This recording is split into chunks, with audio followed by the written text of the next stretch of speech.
Alright, let's begin. Here I add an egg and then some water until I get 314 grams.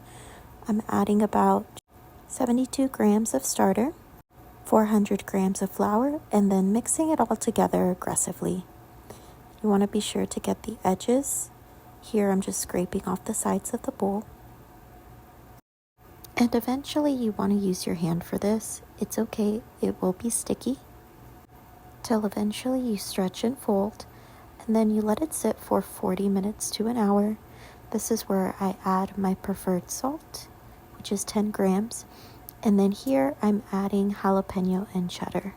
77 grams of jalapeno chopped and patted dry, and 100 grams of shredded cheddar. Here I grab it from the middle, I raise it up so the ends become weighted down, and eventually I plop it back into the bowl until I get a circular shape. Now I'm going to let it sit for 30 minutes before I start doing my next sets of stretch and fold. This will be my second set technically, and then I just tuck it in from the sides to make sure that I get that round shape. This is my third set. You'll see once I pick it up, it does become more pliable and it stretches much more easily. And once again, I tuck it in to make sure that there is a circular shape. This is my fourth time of stretching and folding.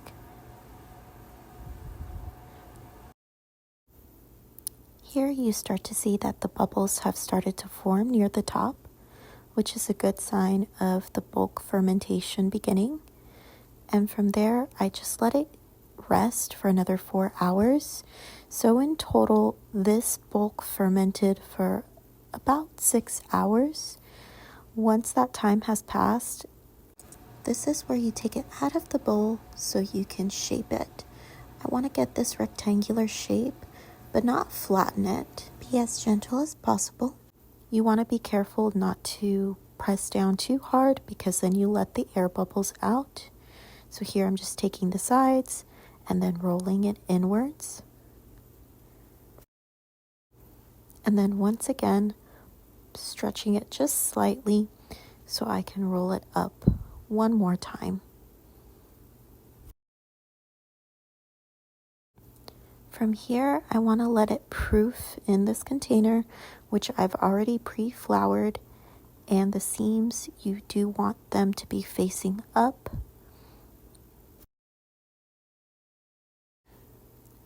And then I just cover it with foil to leave it overnight in the fridge. This is what it looked like after cold proofing.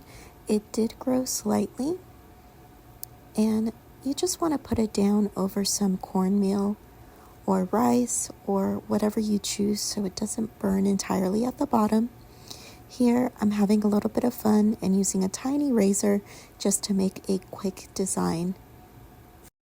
Sometimes it comes out like I wanted to, other times it doesn't. We'll just have to see. And then plopping it into my Dutch oven, which has already been preheated at 450 degrees for about an hour. You want to put it in the oven for about 30 to 35 minutes. Here is what it looks like after 35 minutes.